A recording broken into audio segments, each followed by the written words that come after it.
Olá, hoje nós vamos falar dos temas mais importantes para os vestibulares de todo o país, para o Enem, enfim, que nós precisamos dominar bem para nos sairmos bem em qualquer avaliação que nós fizermos na vida da gente. População brasileira.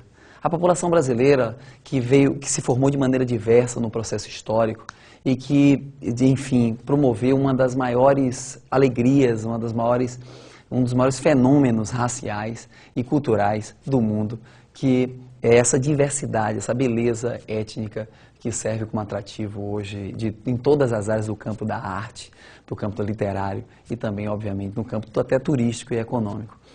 O crescimento da população brasileira, de fato, ele se torna bastante evidente após a Segunda Guerra Mundial. Com a chegada das multinacionais e da indústria no Brasil, ela promoveu um desenvolvimento nunca visto, atravessou esse país de estradas e fez com que um movimento que existia de maneira tímida no passado, ele crescesse de maneira muito intensa a partir de 1940 no Brasil, que é o processo de êxodo rural. Esse movimento êxodo rural, essa migração, uma das mais importantes da história da humanidade, mais importante demais para a nossa história, é o movimento da saída do homem do campo para a cidade. Esse movimento ele tem algumas razões, algumas consequências fundamentais. A primeira consequência é a busca por melhores condições de vida, o desespero do lugar de origem, a falta de qualidade de vida, a fome, a concessão de terra, enfim, faz com que esse sujeito acabe migrando em busca de um sonho, em busca do fascínio da cidade, em busca do lugar que tem movimento, em busca do emprego, em busca de uma vida com movimento, em busca, enfim, de melhorar a sua qualidade de vida. E isso aconteceu durante praticamente as últimas 6 décadas, mas de maneira mais intensa entre os anos 50 e 70. A década de 70 foi uma década muito importante, foi um marco da mudança. O Brasil se tornou urbano, mais urbano que rural. Imaginem vocês que em 1940 o Brasil tinha 80% da população no mato, na área rural, enquanto 20% morava nas cidades. Isso se inverteu a partir dos anos 90, mas principalmente a partir de 70 houve a virada. Nós tínhamos na década de 70, final dela, aproximadamente 55% da população já na cidade e 45% da população no campo. E qual a consequência disso? A consequência é que na cidade, nós sabemos, ela promove uma série de mudanças comportamentais, mudanças no estilo de vida, na forma de se viver. Nós sabemos que na cidade é onde está, digamos assim, as novidades no campo da cultura, da arte, do costume, é onde está a educação. Morar no mato não há nada, apenas o trabalho no campo. E na cidade há tudo, todas as opções possíveis, mas há também muitos problemas. A maior parte dessa população que veio desesperada em busca de oportunidades não achou essas oportunidades na cidade. As cidades esqueceram inchadas, desorganizadas, desestruturadas, sem infraestrutura, seria infraestrutura básica. Falta de habitação para todos, falta de emprego, falta de segurança, educação, saúde, lazer, habitação, entre outros.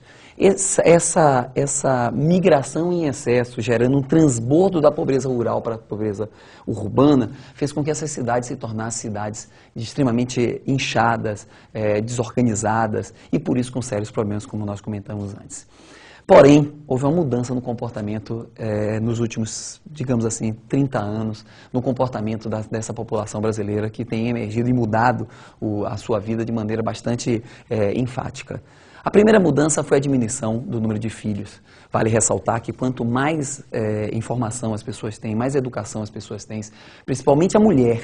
Quando a mulher trabalha, ela tem profissão, ela estuda, ela participa do processo de mudança social, obviamente ela não quer ter muitos filhos. E isso fez com que o Brasil passasse por uma redução do controle da natalidade. Fundamental para reduzir o número de serviços, fundamental para reduzir outras coisas. E isso, essa mudança, ela foi fundamental, está presente em todos os vestibulares. Observe a pirâmide brasileira do ano de 1950, observe a pirâmide brasileira agora do ano 2000. Como houve uma mudança profunda na estrutura da pirâmide brasileira, pirâmide, esse gráfico, que note, a base é o número de filhos, o número de crianças, e o ápice é o número de idosos. O Brasil anda passando por um processo de transformação. O número de filhos tem diminuído e o número de idosos tem aumentado. Porque na cidade também que tem os remédios. É na cidade também que tem uma qualidade de vida melhor. E por isso há uma extensão da vida. A expectativa de vida brasileira já chegou aos 72 anos no século XXI e chegará provavelmente daqui a 10, 15 anos aos 80 anos. O Brasil controlará o seu crescimento populacional também nos próximos anos. Nascerá o mesmo número de pessoas que vão morrer. Isso fará com que haja uma estabilidade na população e a gente saiba quantos empregos nós vamos gerar, quantas casas a gente precisa para dar a todos os habitantes uma educação, uma habitação digna, quantas escolas precisam ser construídas para que todos tenham acesso a isso. Enfim, a gente poderá controlar e planejar melhor o nosso futuro. É bom lembrar também que a gente vem, graças a Deus, reduzindo a mortalidade infantil, principalmente no lugar mais pobre do Brasil, que é o Nordeste. Essa mortalidade infantil, ela tem diminuído pela presença das pessoas na cidade, mas também pela chegada de projetos sociais no campo. A criação das cabras, que cedem leite e carne no sertão, tem sido, e se adaptou muito bem às condições do sertão, tem sido fundamental para reduzir a mortalidade infantil nessa área. Nós também tivemos uma notícia muito boa em relação à diversidade étnica brasileira. Finalmente, os negros apareceram em número um pouco maior. Infelizmente, como notamos no gráfico agora, prevalecem no Brasil brancos. As pessoas não se afirmam mestiças, as pessoas não assumem de fato que são mestiças. O Brasil certamente prevalece um número muito próximo de mestiços e brancos. Então nós temos, em primeiro lugar, os brancos, se vier numa prova, lembre-se disso. Primeiro brancos, segundo mestiços e depois os negros. E os negros vêm aumentando, os mestiços também. Isso significa que a gente começa a se assumir múltiplo, a gente começa a assumir a nossa raça, a gente começa a assumir a nossa diversidade. Nós precisamos construir esse país diverso, belo por isso, e por isso nós sabemos que é uma boa notícia. Há vários livros brasileiros, filmes, que retratam essa situação do movimento populacional brasileiro, desse processo de migração, na busca de oportunidades melhores de vida, da diversidade do povo brasileiro.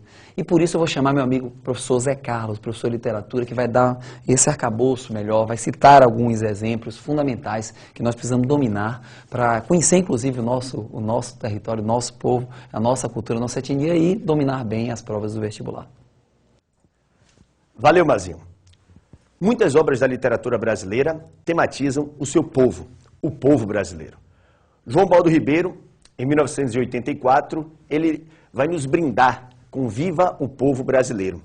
Essa reflexão sobre a nossa história, essa releitura da nossa história e também do nosso povo.